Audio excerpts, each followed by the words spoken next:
നമസ്കാരം. P C George എന്ന കേരളത്തിലെ ഒരു പ്രധാനപ്പെട്ട രാഷ്ട്രീയക്കാരൻ. നിലവിൽ അദ്ദേഹം BJP-യുടെ നേതാവ് കൂടിയാണ്. വർഷങ്ങളായിട്ട് പൂഞ്ഞാറിലെ MLA ആയിരുന്നു. അതിനുശേഷം കഴിഞ്ഞ 2021 തിരഞ്ഞെടുപ്പിൽ LDF-നോട് പരാജയപ്പെട്ട് അദ്ദേഹം പൂർണ്ണമായിട്ടും ഒന്ന് ഒതുക്കപ്പെടുന്ന തരത്തിലേക്ക് പോകുന്ന ഒരു സാഹചര്യം ഉണ്ടായി. പിന്നെ അദ്ദേഹം BJP-യിൽ ചേർന്ന് ഇപ്പോൾ വലിയ രീതിയിൽ സജീവമാണ്. പക്ഷെ അദ്ദേഹത്തിന്റെ വാക്കുകൾ ഈ അടുത്ത കാലത്ത് വലിയ തരത്തിൽ വിവാദമാകുന്ന ഒരു വിഷയം എന്നുള്ള രീതിയിലേക്കാണ് കേരളത്തിലെ പല മാധ്യമങ്ങളും ഇപ്പോൾ നിരന്തരമായിട്ട് ഇങ്ങനെ പറഞ്ഞുകൊണ്ടിരിക്കുന്നത്. യഥാർത്ഥത്തിൽ ഇന്ന് കേരള രാഷ്ട്രീയത്തിൽ വലിയ തരത്തിൽ വേട്ടയാടപ്പെടുന്ന ഒരു കാര്യകർത്താവ് അല്ലെങ്കിൽ ഒരു നേതാവ് കൂടിയാണ് ഈ പി സി ജോർജ് എന്നുള്ളതിൽ ഒരു തർക്കവുമില്ല. അപ്പോൾ നമ്മളൊന്ന് അദ്ദേഹത്തിന്റെ ഒരു പ്രവർത്തന രീതി, സംസാര രീതി, ശൈലിയൊക്കെ പരിശോധിച്ച് കഴിഞ്ഞാൽ ആദ്യമായിട്ടാണോ പി സി ജോർജ് ഇതുപോലെ സംസാരിക്കുന്നത്? അല്ലെങ്കിൽ BJP-യിലേക്ക് എത്തിയതിന് ശേഷം മാത്രമാണോ പി സി ജോർജ് ഇങ്ങനെ പല കാര്യങ്ങളും ഒറ്റയടിക്ക് മുഖത്തടിച്ച പോലെ പറയുന്നത് ആദ്യമായിട്ടാണോ? അല്ല, ഒരിക്കലുമല്ല. അദ്ദേഹത്തിന്റെ രാഷ്ട്രീയ ചുറ്റുപാടുകൾ അനുസരിച്ച് അല്ലെങ്കിൽ അദ്ദേഹം പ്രവർത്തിച്ചു വന്ന രീതികൾ അനുസരിച്ച് പുള്ളിക്കാരൻ പല കാര്യങ്ങളും ഇതുപോലെ തുറന്നടിച്ച് പറയുന്ന ഒരു രീതിയുണ്ട്. പക്ഷേ ഇതിലൊരു മാറ്റം വന്നിട്ടുണ്ട്. ജിഹാദി ഭീകരവാദികൾക്കെതിരെ പരസ്യമായിട്ട് പ്രതികരിക്കാൻ തുടങ്ങിയ സമയത്താണ് അദ്ദേഹത്തിനെതിരെ ഇതുപോലെ കേസുകളും ഒറ്റപ്പെടലും ജയിൽവാസം പോലുള്ള കാര്യങ്ങളിലേക്ക് പോകേണ്ടി വരുന്നത്. അതിനു മുന്നേ അദ്ദേഹം വിമർശിച്ചിരുന്നു, CPM-നെ വിമർശിച്ചിരുന്നു, BJP-യെ വിമർശിച്ചിരുന്നു, കോൺഗ്രസിനെ വിമർശിച്ചിരുന്നു, അദ്ദേഹത്തിന്റെ കൂടെയുള്ള ആളുകളെ വിമർശിച്ചിരുന്നു, ദേശീയ തലത്തിലുള്ള രാഷ്ട്രീയ സംവിധാനങ്ങളെയും പലതിനെയും വിമർശിച്ച് അദ്ദേഹം മുന്നോട്ട് പോയിട്ടുണ്ട്. പക്ഷേ അദ്ദേഹം കേരള രാഷ്ട്രീയത്തിൽ അല്ലെങ്കിൽ കേരളത്തിൽ നിന്നുകൊണ്ട് അദ്ദേഹത്തിന് BJP-യെയും CPM-നെയും കോൺഗ്രസിനെയും പലരെയും വിമർശിക്കാം. പക്ഷേ സുഡാപ്പികളെ അദ്ദേഹത്തിന് വിമർശിക്കാൻ പാടില്ല. സുഡാപ്പികളെ വിമർശിച്ച് കഴിഞ്ഞപ്പോഴാണ് ഇതുപോലെയുള്ള ഓരോ വിഷയങ്ങളുണ്ട്. ശരിയല്ലേ? അപ്പോൾ നമ്മൾ ഈ പി സി ജോർജുമായി ബന്ധപ്പെടുന്ന എന്തെങ്കിലും ഒരു ന്യൂസ് കേരളത്തിലെ ഏതെങ്കിലും ഒരു മാധ്യമം പുറത്ത് വിട്ട് കഴിഞ്ഞാൽ അതിൻ്റെ അടിയിൽ വന്നുകൊണ്ട് കമൻറ്റുകൾ ഇടുന്നത് നമ്മൾ കണ്ടു കഴിഞ്ഞാൽ ഞെട്ടിപ്പോകുന്ന തരത്തിലേക്കുള്ള പി സി ജോർജിനെ കൊന്നു തിന്നാൻ വേണ്ടിയിട്ടുള്ള അത്രക്ക് കലിപ്പ് ഇവിടെയുള്ള ഒരു കൂട്ടം ആളുകൾക്കുണ്ട്. ഇവരെയാണ് യഥാർത്ഥത്തിൽ നമ്മൾ പറയുന്നത്, പച്ചക്ക് പറയുന്നത് സുഡാപ്പികൾ. ഈ സുഡാപ്പികൾ എന്ന് പറയുമ്പോൾ ഇവർ ആരാണെന്ന് കൂടി നമ്മൾ നോക്കണം. ഒറ്റ കാര്യം മാത്രം നമ്മൾക്ക് നമ്മുടെ ഈ ഒരു പി സി ജോർജിന്റെ വിഷയത്തിൽ നമ്മൾ മനസ്സിലാക്കേണ്ടതുണ്ട്. പാലാ ബിഷപ്പായിട്ടുള്ള ജോസഫ് കല്ലറങ്ങാട്ടിൽ അദ്ദേഹം പറഞ്ഞൊരു പ്രസ്താവന ഉണ്ടായിരുന്നു കുറച്ച് വർഷങ്ങൾക്ക് മുന്നേ, നാർക്കോട്ടിക് ജിഹാദ് കേരളത്തിലുണ്ട് എന്നുള്ളത്. ഇതുമായി ബന്ധപ്പെട്ടുകൊണ്ട് പാലാ ബിഷപ്പ് ഹൗസിലേക്ക് PFIയുടെ ഒരു മാർച്ച് ഉണ്ടായിരുന്നു. PFI മാർച്ച് നടത്തുന്ന സമയത്തൊക്കെ നമ്മൾക്ക് അറിയാം, ഇത് വലിയ രീതിയിൽ ഇവിടെയുള്ള ഒരു ഭീകരവാദ കൂട്ടായ്മ, ഈ ഭീകരവാദ കൂട്ടായ്മയുടെ അല്ലെങ്കിൽ ഭീകരവാദ ഗ്രൂപ്പിന്റെ യഥാർത്ഥത്തിൽ ഇവരുടെ ഒരു അടിസ്ഥാനപരമായിട്ടുള്ള മുന്നോട്ട് പോക്കിന്റെ ഒരു പ്രവർത്തനത്തിന്റെ ഭാഗം തന്നെയാണ് ഈ നാർക്കോട്ടിക് എന്ന് അല്ലെങ്കിൽ ഇത് ഈ പറയുന്ന മയക്കുമരുന്ന് സംഘങ്ങളുടെ ഒരു സംവിധാനം. ഒരു തർക്കമില്ല, അതിനവർക്ക് വലിയ രീതിയിൽ ഈ ഭീകരവാദ സംവിധാനങ്ങളുമായിട്ട് ബന്ധമുണ്ട്. ഇപ്പോൾ അഫ്ഗാനിസ്ഥാനിലെ യഥാർത്ഥത്തിൽ അവിടുത്തെ ഒരു പ്രധാനപ്പെട്ട കൃഷിയാണ് ഈ നമ്മുടെ കറുപ്പ് കൃഷി എന്ന് പറഞ്ഞാൽ നമ്മൾക്ക് ഏകദേശം അതിൻ്റെ അടിസ്ഥാനപരമായിട്ടുള്ള കാര്യം നോക്കിക്കഴിഞ്ഞാൽ അറിയാം, ഇത് മയക്കുമരുന്നാണ്.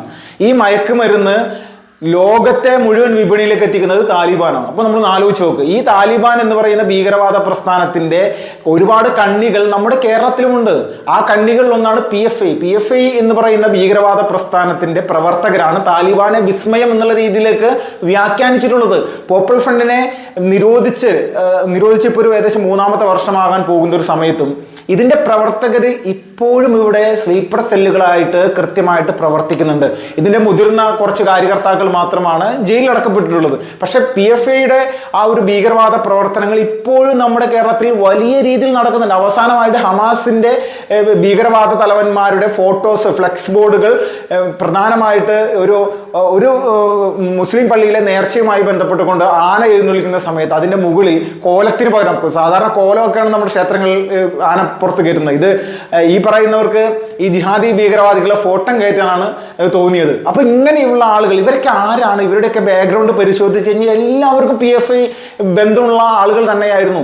ആയിരക്കണക്കിന് പ്രവർത്തകർ, എത്രയോ ആയിരക്കണക്കിന് പ്രവർത്തകർ ഇവരുടെ ഈ പറയുന്ന ഓരോ പരിപാടികളിൽ പങ്കെടുത്തിട്ടുണ്ട്. നമ്മൾ പരിശോധിച്ചു കഴിഞ്ഞാൽ ഇപ്പോൾ ഫ്രീഡം പരേഡ് എന്ന് പറയുന്ന PFIയുടെ പ്രോഗ്രാമുകൾ അത് എല്ലാ വർഷവും നടന്നു വരുന്നത്. കേരളത്തിൻ്റെ 3-4 പ്രദേശങ്ങളിലൊക്കെയാണ് ഇത് നടക്കാം. അന്ന് ഇവരുടെ റൂട്ട് മാർച്ചൊക്കെ ഉണ്ടാവും. അപ്പോൾ ഇതിലൊക്കെ പങ്കെടുക്കുന്നത് ആയിരക്കണക്കിന് ആളുകളാണ് പങ്കെടുത്തിരുന്നത്. ഇവരൊക്കെ എവിടെ പോയി? ഇവരൊക്കെ ഇവിടെ തന്നെ ഉണ്ട്. ഇവരൊക്കെ ഇപ്പോൾ ചെയ്തുകൊണ്ടിരിക്കുന്ന പ്രവർത്തനം ഒരുപാട് ആൾക്കാർ SDP അല്ലെങ്കിൽ ഒരുപാട് ആൾക്കാർ CPM ഇങ്ങനെയുള്ള സംവിധാനങ്ങൾ അല്ലെങ്കിൽ കുറേ ആളുകൾ ഇപ്പോൾ ഇങ്ങനെ തന്നെ നിൽക്കുകയാണ്. ഈ SDP എന്ന് പറയുന്നത് പ്രത്യേകിച്ച് വലിയ മാറ്റമൊന്നുമില്ലെങ്കിൽ പോലും ഈ അവർ ഒരു രാഷ്ട്രീയ സംവിധാനം എന്നുള്ള രീതിയിൽ ഇപ്പോഴും പ്രവർത്തിക്കുന്നുണ്ടല്ലോ. അപ്പോൾ ഇവരുടെ കൂടെ ചേർന്നുകൊണ്ടാണ് ഇപ്പോൾ വലിയ രീതിയിൽ പ്രവർത്തിച്ചു പോകുന്നത്. അപ്പോൾ ഇതിൽ നമ്മൾ മനസ്സിലാക്കേണ്ടത് PC ജോർജ് എന്ന് പറയുന്ന രാഷ്ട്രീയക്കാരനെ വേട്ടയാടാൻ വേണ്ടി വലിയ രീതിയിൽ തന്നെ ഇവരുടെ ഈ കൂട്ടായ്മ ഇപ്പോൾ കൃത്യമായിട്ട് പ്രവർത്തിക്കുന്നു. PC ജോർജിനെ നശിപ്പിക്കുക എന്നുള്ളതാണ് ലക്ഷ്യം. പക്ഷെ നടക്കാത്ത കാര്യമാണ്. കാരണം അദ്ദേഹം ഇപ്പോൾ നിൽക്കുന്ന പ്ലാറ്റ്ഫോം അത് ചെറുതല്ല, അത് വേറെ, അത് BJP ആണ്. ഇന്ത്യയിലെ ഏറ്റവും വലിയ രാഷ്ട്രീയ പാർട്ടിയാണ്, ലോകത്തിലെ ഏറ്റവും വലിയ രാഷ്ട്രീയ പാർട്ടിയാണ്.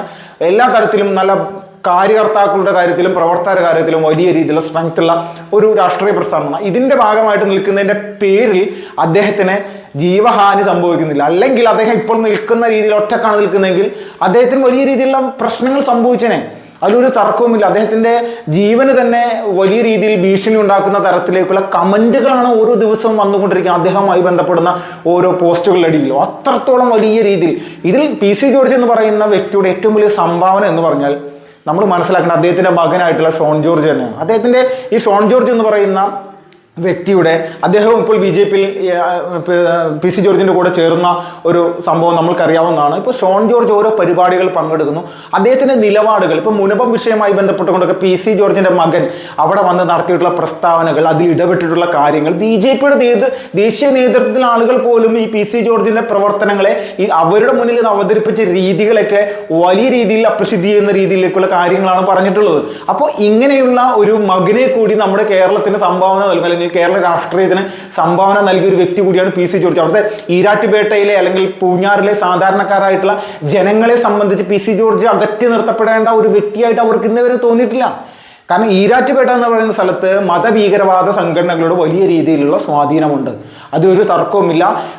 പോപ്പുലർ ഫ്രണ്ടിന്റെയും ISIS-ന്റെയും അടക്കമുള്ള സ്വാധീനം, അവരുടെ എല്ലാം വലിയ രീതിയിലുള്ള ഒരു കൂട്ടായ്മകൾ, സംവിധാനങ്ങൾ ഇപ്പോഴും ഈ ഈരാറ്റുപേട്ടയിലുണ്ട്. ദേശീയ തലത്തിലുള്ള നാഷണൽ ഏജൻസികളൊക്കെ ഇതുമായി ബന്ധപ്പെട്ടും ഈരാറ്റുപേട്ട അവരുടെ ഒരു പ്രധാനപ്പെട്ട ഒരു ലക്ഷ്യങ്ങളിൽ ഒന്നാണ്. ഇവിടെ വലിയ കൂട്ടായ്മകളുണ്ട്. ഇപ്പോൾ ആലുവയിലെ കുഞ്ഞുണ്ണിക്കര പോലെയുള്ള പ്രദേശങ്ങൾ നമ്മൾ പരിശോധിച്ച് കഴിഞ്ഞാൽ അവിടെ നിന്ന് PFIയുടെയൊക്കെ പല നേതാക്കന്മാരെ അറസ്റ്റ് ചെയ്യുന്നു. പല ഭീകരവാദ സംഘടനകളുടെ പ്രവർത്തകർക്ക് ആലുവയിൽ നിന്ന് അറസ്റ്റ് ചെയ്തിട്ടുണ്ട്. അപ്പോൾ നമ്മൾ ഇതൊക്കെ മൊത്തത്തിൽ നോക്കുന്ന സമയത്ത് കേരളത്തിലെ മാധ്യമങ്ങളൊന്നും ഇവർക്കെതിരെ സംസാരിക്കാൻ തയ്യാറല്ല. ഇവർക്കെതിരെ ആരെങ്കിലും പിടിച്ചു കഴിഞ്ഞാൽ എന്തെങ്കിലും പറയും, അല്ലാതെ ഇവർക്കെതിരെ ഒരു കൃത്യമായിട്ടുള്ള ഒരു ഇൻവെസ്റ്റിഗേഷൻ നടത്തി ഇവരുടെ പ്രവർത്തന സംവിധാനങ്ങൾ ഇപ്പോൾ ഈ രീതിയിലൊക്കെ നടക്കുകയാണെന്നുള്ളതിനെ പറ്റിയിട്ടൊന്നും പറയില്ല. ഇതൊക്കെ ഒരു എന്താ പറയുക, ഒരു പ്രത്യേക രീതിയിൽ ഇതിനൊക്കെ ഒരു പുകമറ സൃഷ്ടിച്ചുകൊണ്ടെടുക്കുന്നു. PC ജോർജിനെ വേട്ടയാടാനായിട്ട് പറയുന്നു. PC ജോർജ് ജിഹാദി ഭീകരവാദികൾക്കെതിരെ സംസാരിക്കുന്നതിൽ എന്താണ് തെറ്റ്? അദ്ദേഹം PC ജോർജാണോ ഇവിടെ ഈ കേരളത്തിൽ നിന്നുകൊണ്ട് ഇതുപോലെ സംസാരിച്ചിട്ടുള്ളത്? മുജാഹിദ്ദീൻ ബാലുശ്ശേരിയെ പോലെയുള്ള ആളുകൾ സംസാരിച്ചിട്ടുള്ള വീഡിയോകൾ ഇപ്പോഴും നമ്മുടെ കേരളത്തിലുണ്ട്, അല്ലെങ്കിൽ നമ്മുടെ സോഷ്യൽ മീഡിയയിൽ ഇപ്പോഴും കിടന്ന് കളിക്കുന്നുണ്ട്.